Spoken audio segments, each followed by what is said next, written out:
वंदे मातरम दोस्तों, एक बार पुनः आपका स्वागत है आपके अपने YouTube channel Mahesh classes with Ummed sir. आज हम कक्षा 9 विज्ञान का पहला पाठ हमारे आसपास के पदार्थ पढ़ेंगे। शुरू करते हैं इसको। पदार्थ की 3 अवस्थाएं होती हैं, ठोस, द्रव एवं गैस। तीनों में अंतर दे रखा है इसमें।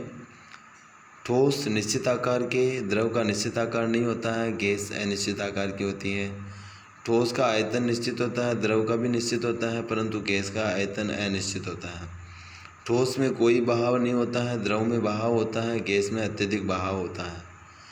ठोस के कण अत्यंत आसपास होते हैं, द्रव के कणों के बीच में रिक्त स्थान होता है, गैस के कणों में बहुत अधिक रिक्त स्थान होता है। ठोसों में संपीड़ितता नगण्य होती है, द्रव में कुछ संपीड़न होता है और गैस में बहुत ज़्यादा संपीड़न होता है। पदार्थ। विश्व में प्रत्येक वस्तु जिस सामग्री से बनी है उसे पदार्थ कहा जाता है और हमारे आसपास विद्यमान हर वस्तु में पदार्थ है। पदार्थ स्थान घेरता है और इसका द्रव्यमान होता है। कणों के भौतिक गुण। पदार्थ कणों से बना है, यह सतत नहीं है। पदार्थ के कण अत्यंत छोटे होते हैं। पदार्थ के कणों के अभिलाक्षणिक गुण। पदार्थ के कण निरंतर गति करते हैं यानी उनके पास गतिक ऊर्जा होती है। तापमान बढ़ने से कणों की गति तेज हो जाती है क्योंकि कणों की गतिज ऊर्जा बढ़ जाती है। पदार्थ के कणों के बीच में रिक्त स्थान होता है। इसे हम एक प्रयोग द्वारा समझते हैं। जब हम चाय, कॉफ़ी या नींबू पानी बनाते हैं तो एक तरह के पदार्थ के कण दूसरे तरह के पदार्थ के कणों के बीच उपस्थित रिक्त स्थान में समावेशित हो जाते हैं। इससे पता चलता है कि पदार्थ के कणों के बीच में पर्याप्त रिक्त स्थान होता है। कण बहुत छोटे छोटे होते हैं और उनके बीच में रिक्त स्थान होता है। पदार्थ के कण एक दूसरे को आकर्षित करते हैं। जब हम पानी के नल को खोलते हैं और पानी की धार को अपनी अंगुली से तोड़ने की कोशिश करते हैं तो वह धार नहीं टूटती है क्योंकि पानी की धार जुड़ी रहती है। इसका मतलब यह है कि पानी के कण एक दूसरे को आकर्षण बल से जोड़े रखते हैं। पदार्थ के कणों के बीच का रिक्त स्थान और उनकी गतिज ऊर्जा ठोस पदार्थों में सबसे कम होती है, द्रव अवस्था में मध्यम और गैसीय अवस्था में सर्वाधिक होती है। आकर्षण बल भी ठोस में अत्यधिक, द्रव में मध्यम और गैस में सबसे कम होता है। गैसीय अवस्था में कणों में गति मध्यम होती है, द्रव अवस्था में और न्यूनतम होते हैं, ठोस अवस्था में अधिकतम होती है। ये ठोस अवस्था, द्रव अवस्था और गैसीय अवस्था को चित्रों के माध्यम से समझाया गया है कि इसमें कण किस प्रकार व्यवस्थित रहते हैं। पदार्थ की अवस्थाएं। पदार्थ भौतिक रूप से 3 अवस्थाओं में पाया जाता है, ठोस, द्रव एवं गैस। इसके अलावा चौथी अवस्था है प्लाज्मा, 5वीं अवस्था है BEC जिसका पूरा नाम बोस-आइंस्टीन कंडेंसेट होता है। हम मानव शरीर को भी पदार्थ की 3 अवस्थाओं में विभाजित कर सकते हैं। हड्डियां और दांत ठोस अवस्था में होते हैं, रक्त और जल द्रव अवस्था में होता है, फेफड़ों में जो हवा होती है गैसीय अवस्था और 70% पानी हमारे शरीर में मौजूद है। अब हम ठोस अवस्था के गुण समझते हैं। इसमें निश्चित आकार होता है और इसकी सीमाएं स्पष्ट होती है। निश्चित या स्थिर आयतन होता है। इसकी संपीड़ितता नगण्य होती है, ये दृढ़ होते हैं। उदाहरण, बल लगाने से रबड़ बैंड का आकार बदल जाता है लेकिन बल हटा लेने से यह पुनः अपने मूल आकार में आ जाता है। अगर अत्यधिक बल लगाया जाए तो रबड़ बैंड टूट जाता है। ठोस पदार्थों में कणों की गतिज ऊर्जा न्यूनतम होती है, इसलिए ठोस पदार्थों का एक निश्चित और दृढ़ आकार होता है। शर्करा और नमक जिस बर्तन में रखे जाते हैं उसी बर्तन का आकार ले लेते हैं, लेकिन ये ठोस पदार्थ है क्योंकि क्रिस्टलों का आकार वहीं रहता है। हाथ से दबाकर स्पंज को काफ़ी हद तक संपीड़ित कर सकते हैं लेकिन फिर भी यह ठोस है। कारण यह है कि स्पंज के छिद्रों में हवा भरी होती है, दबाने से हवा बाहर निकल जाती है। अब हम बात करेंगे द्रव अवस्था। द्रव तरल होते हैं, इनमें बहाव होता है। द्रव का कोई स्थिर आकार नहीं होता, ये बर्तन का आकार ले लेते हैं। द्रव का निश्चित आयतन होता है, बहुत कम संपीड़न होता है। द्रव के कणों का आकर्षण बल उसका आयतन निश्चित रखता है। द्रव जिस बर्तन में रखे जाते हैं वह उसी बर्तन का आकार ले लेते हैं। गैसें जैसे ऑक्सीजन और कार्बन डाइऑक्साइड पानी में मिश्रण करती हैं और यही जलीय पौधे व जीव पानी में घुली ऑक्सीजन के कारण ही पानी में सांस ले पाते हैं। द्रव अवस्था में विसरण अधिक होता है और ठोस अवस्था में कम होता है क्योंकि कणों में गति द्रव अवस्था में ज़्यादा होती है और ठोस में कणों की गति कम होती है। यहाँ एक शब्द आया है विसरण। विसरण से आशय है जब गैस अधिक सांद्रता से कम सांद्रता की ओर प्रवाहित होती है तो विसरण कहते हैं। जब जल अधिक सांद्रता से कम सांद्रता की ओर प्रवाहित होता है तो उसे परासरण कहते हैं। गैसीय अवस्था, गैसों में बहाव होता है, संपीड़न अधिक होता है, इनकी कोई निश्चित सीमाएं नहीं होती हैं, निश्चित आकार भी नहीं होता है, निश्चित आयतन भी नहीं होता है। गैस में कण इधर उधर घूमने के लिए पूरी तरह से स्वतंत्र होते हैं। इनमें आकर्षण बल कम होता है, इसलिए गैसों में बहाव होता है। गैस का कोई निश्चित आयतन नहीं होता है, इसलिए गैस जिस भी बर्तन में रखी जाती है वह उसी बर्तन का आयतन घेर लेती है। गैसीय अवस्था में कण अनियमित रूप से तेजी से गति करते हैं, इसी कारण कण आपस में और बर्तन की दीवारों से टकराते हैं। बर्तन की दीवार पर गैस कणों द्वारा प्रति इकाई क्षेत्र में लगे बल के कारण गैस का दबाव बनता है। पदार्थ की अवस्था में परिवर्तन, पानी पदार्थ की तीनों अवस्था में पाया जाता है। ठोस के रूप में बर्फ, पानी के रूप में द्रव और गैसीय अवस्था में वाष्प। गर्म करने पर बर्फ पानी में परिवर्तित हो जाता है और पानी वाष्प में परिवर्तित हो जाता है। पदार्थ की भौतिक अवस्था को दो तरीक़ों से परिवर्तित किया जा सकता है, ताप में परिवर्तन करके और दाब में परिवर्तन करके। थर्मामीटर लगाकर अगर हम पानी को गर्म करेंगे तो उसमें गैसीय अवस्था में बदल जाएगा वो। गलनांक, जिस तापमान पर वायुमंडलीय दाब पर कोई ठोस पिघलकर द्रव बनता है वह उसका गलनांक होता है। बर्फ़ का गलनांक 273.16 केल्विन है। सुविधा के लिए हम इसे 0 डिग्री सेंटीग्रेड अथवा 273 केल्विन लेते हैं। जब बर्फ़ पिघलती है बर्फ़ का तापमान नहीं बढ़ता है लगातार ऊष्मा प्रदान करने के बावजूद, क्योंकि संगलन की गुप्त ऊष्मा तापमान को बढ़ने से रोकती है।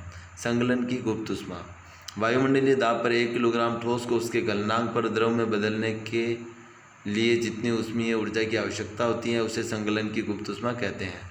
अतः 0 डिग्री सेंटीग्रेड बर्फ के कणों की तुलना में 0 डिग्री सेंटीग्रेड पर पानी के कणों से अधिक ऊर्जा होती है। क्वथनांक, बॉइलिंग पॉइंट, वायुमंडलीय दाब पर वह तापमान जिस पर द्रव उबलने लगता है इसका क्वथनांक कहलाता है। क्वथनांक समष्टि गुण है। जल का क्वथनांक 373 केल्विन होता है। इसे हम 100 डिग्री मतलब 273 में 273 बराबर 0 डिग्री सेंटीग्रेड, 100 डिग्री जोड़ेंगे तो 373 केल्विन हो जाता है। वाष्पीकरण की गुप्त ऊष्मा, वायुमंडलीय दाब पर 1 किलोग्राम द्रव को उसके क्वथनांक पर वाष्प में बदलने के लिए जितनी ऊष्मीय ऊर्जा की आवश्यकता होती है उसे वाष्पीकरण की गुप्त ऊष्मा कहते हैं। जब पानी को उबाला जाता है तो उसके तापमान में वृद्धि नहीं होती है, तापमान 100 डिग्री सेंटीग्रेड ही रहता है, क्योंकि वाष्पीकरण की गुप्त ऊष्मा पानी के कणों के बीच के आकर्षण बल को तोड़ती है। अतः 100 डिग्री सेंटीग्रेड तापमान पर वाष्प के कणों में उसी तापमान पर पानी के कणों की अपेक्षा अधिक ऊर्जा होती है। तापमान में परिवर्तन से पदार्थ की अवस्था को एक से दूसरी में बदला जा सकता है, जैसा कि नीचे आरेख में दिखाया गया है। ठोस अवस्था बर्फ की होती है, उसे ऊष्मा देकर द्रव अवस्था जल में बदलेंगे, उसे और ऊष्मा देकर गैसीय अवस्था वाष्प में बदलेंगे। वाष्प को संघनन की प्रक्रिया द्वारा द्रव अवस्था में, द्रव को शीतल करके ठोस अवस्था में बदला जा सकता है। 25 डिग्री सेंटीग्रेड पर जल बन जाता है, 0 डिग्री सेंटीग्रेड पर बर्फ़ बन जाता है, 100 डिग्री सेंटीग्रेड पर वाष्प में जल परिवर्तित हो जाता है। ऊर्ध्वपातन, कुछ ऐसे पदार्थ जो द्रव अवस्था में परिवर्तित हुए बिना ठोस अवस्था से सीधे गैस और वापस ठोस में बदल जाते हैं, इस प्रक्रिया को ऊर्ध्वपातन कहते हैं। उदाहरण, थोड़ा सा कपूर या अमोनियम क्लोराइड NH4Cl, इसका चूर्ण करके चीनी की प्याली में डालेंगे। चीनी की प्याली पर कीप को उल्टा करके रखेंगे, कीप के सिरे पर रुई की डाट लगा देंगे, धीरे धीरे गर्म करेंगे। हम देखेंगे कि कपूर या अमोनियम क्लोराइड ठोस से गैसीय अवस्था में सीधे ही बदल जाता है। कीप की भीतरी दीवारों पर वाष्प पदार्थ के वाष्प संघनित होते हैं। ये प्रश्न इंपॉर्टेंट है, ज़्यादातर एग्जाम में आता रहता है। इस प्रकार ये चित्र भी या तो केवल चित्र आ जाता है या इसकी प्रक्रिया आ जाती है, अतः इसे आप याद जरूर कीजिएगा। और 2 पदार्थ अमोनियम क्लोराइड और कपूर का भी नाम याद रखिए। अब हम पढ़ेंगे दूसरा, दाब परिवर्तन पर पदार्थ की अवस्था में परिवर्तन। यदि हम तापमान घटाने पर सिलेंडर में गैस लेकर उसे संपीड़ित करें तो कणों के बीच की दूरी कम हो जाएगी और गैस द्रव में बदल जाएगी। इसका फॉर्मूला है, दाब बढ़ाएंगे, तापमान घटाएंगे तो गैस को हम द्रव अवस्था में बदल देंगे। ये पिस्टन और सिलेंडर के माध्यम से इसे और समझाया गया है। ज़्यादा दाब बढ़ाने से गैस के कण नज़दीक आ जाते हैं एवं वह द्रव अवस्था में बदल जाती है। सॉलिड कार्बन डाइऑक्साइड या ठोस कार्बन डाइऑक्साइड, जिसे ड्राई आइस के नाम से भी जाना जाता है, इसे गैसीय CO2 में बदला जा सकता है बिना द्रव अवस्था में बदले। इसके लिए दाब को घटाकर 1 एटमॉस्फेयर जिसे कि शॉर्ट रूप में ATM भी लिखा जाता है तक करना होता है। ड्राई आइस या शुष्क बर्फ, ठोस कार्बन डाइऑक्साइड या सॉलिड CO2।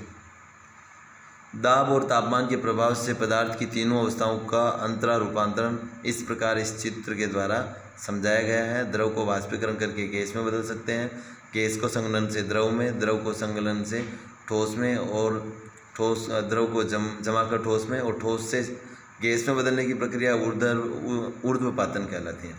वाष्पीकरण यह एक ऐसी सतही प्रक्रिया जिसमें द्रव पदार्थों में सतह के कण क्वथनांक से नीचे किसी भी तापमान पर वाष्प में बदलने लगते हैं।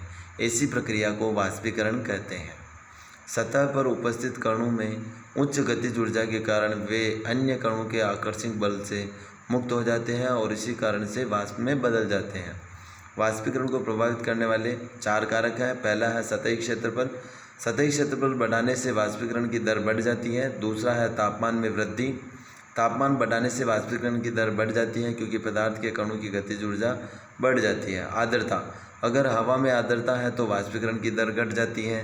ज़्यादा आर्द्रता, कम वाष्पीकरण। वायु की गति, अगर वायु की गति बढ़ जाती है तो वाष्पीकरण की दर भी बढ़ जाएगी। वाष्पीकरण से शीतलता होती है। वाष्पीकरण प्रक्रिया के दौरान लुप्त हुई ऊर्जा को पुनः प्राप्त करने के लिए द्रव के कण अपने आसपास के वातावरण से ऊर्जा अवशोषित कर लेते हैं। इस अवशोषण के कारण वातावरण शीतल हो जाता है। उदाहरण, अगर हम हाथ पर एसीटोन डालते हैं तो एसीटोन हमारे हाथ से ऊष्मा लेकर वाष्प में परिवर्तित हो जाता है और इसी कारण हमें हाथ पर शीतलता महसूस होती है। गर्मी में हमें सूती कपड़े पहनने चाहिए क्योंकि गर्मियों में पसीना अधिक होता है। सूती कपड़े पानी के अच्छे अवशोषक होने के कारण पसीना अवशोषित करके वायुमंडल में आसानी से वाष्पीकरण कर देते हैं। चूँकि वाष्पीकरण से शीतलता होती है, अतः गर्मी में सूती कपड़ों से आराम मिलता है। गर्मियों में अक्सर लोग मैदानों में पानी छिड़कते हैं छतों पर। यह पानी मैदानों से ऊर्जा प्राप्त करके वाष्प में बदल जाता है और उस जगह को ठंडा कर देता है। अब इस पाठ से संबंधित कुछ महत्वपूर्ण प्रश्न हैं जो आप याद रखिएगा। 1 नंबर के प्रश्नों की दृष्टि से पदार्थ की विभिन्न अवस्थाओं के नाम बताइए। दूसरा, ठोस या द्रव में से किसका घनत्व अधिक होता है, स्पष्ट कीजिए। तीसरा, बर्फ का गलनांक क्या है। चौथा, एल्कोहल का क्वथनांक 78 डिग्री सेंटीग्रेड है। केल्विन इकाई में यह तापमान कितना है। पाँचवा, गैस दबाव क्यों डालती है। छठा, गैसों को कैसे द्रव किया जा सकता है। लघु उत्तरीय प्रश्न 2 नंबर के, पहला, भौतिक और रासायनिक गुणों के आधार पर पदार्थ का वर्गीकरण कीजिए। दूसरा, ठोस कार्बन डाइऑक्साइड को शुष्क बर्फ क्यों कहा जाता है। ईथर और एसीटोन जैसे द्रव ठंडे स्थानों में रखे जाते हैं, क्यों। वाष्पन दर बढ़ाने वाले 2 कारक बताइए। घरों में कौन सी गैस संपीड़ित रूप से सप्लाई की जाती है और अस्पतालों में कौन सी गैस संपीड़ित अवस्था में इस्तेमाल की जाती है। लघु उत्तरीय प्रश्न 3 नंबर के में, पहला है, लोहे, रबड़ बैंड और चौक के बीच आकर्षण बल की तुलना कीजिए। पानी, चीनी और ऑक्सीजन को उनके कणों के बीच बढ़ते हुए आकर्षण बल के क्रम से व्यवस्थित कीजिए। क्वथनांक, गलनांक और वाष्पीकरण को परिभाषित कीजिए। दीर्घ उत्तरीय प्रश्नों में, पहला है, वाष्पीकरण को प्रभावित करने वाले कारक लिखिए। दूसरा, गर्मियों में हमें किस तरह के कपड़े पहनने चाहिए। और इसका बी है, हथेली पर एसीटोन रखने पर हमें शीतलता क्यों महसूस होती है। अंतिम प्रश्न है, पदार्थ के कणों के 3 अभिलक्षण लिखिए। प्रत्येक अभिलक्षण के लिए एक एक उदाहरण दीजिए। उस अभिलक्षण का नाम भी बताइए जो जिम्मेदार है। पहला, इत्र की सुगंध एक कमरे में फैलने में। दूसरा, जल उसी बर्तन का आकार ग्रहण कर लेता है जिसमें उसे उड़ेला जाता है। आशा है दोस्तों आज का वीडियो आपको ज़रूर पसंद आया होगा। आगे इसी तरीके से नए वीडियोस प्राप्त करने के लिए आप हमारा यूट्यूब चैनल ज़रूर सब्सक्राइब करें एवं अपने दोस्तों के साथ में शेयर करें। लगातार आपको इसी प्रकार शॉर्ट एंड स्वीट्स नोट्स मिलते रहेंगे। हम आपके लिए जो मेहनत करते हैं, आपके इस बदले में हमें और कुछ नहीं चाहिए, निःशुल्क है ये सब कुछ। बस आप इसे सब्सक्राइब करें, अपने दोस्तों के साथ, अपने मिलने वालों के साथ व्हाट्सएप से लिंक शेयर करें। बस इससे ज़्यादा हमें और कुछ नहीं चाहिए। आशा है आपको ये लेसन समझ में आया होगा, आगे भी काम में आएगा। अतः आपका कीमती समय देने के लिए बहुत बहुत धन्यवाद। एक बार पुनः आपका दिल से हम धन्यवाद देते हैं। धन्यवाद। जय हिंद, जय भारत।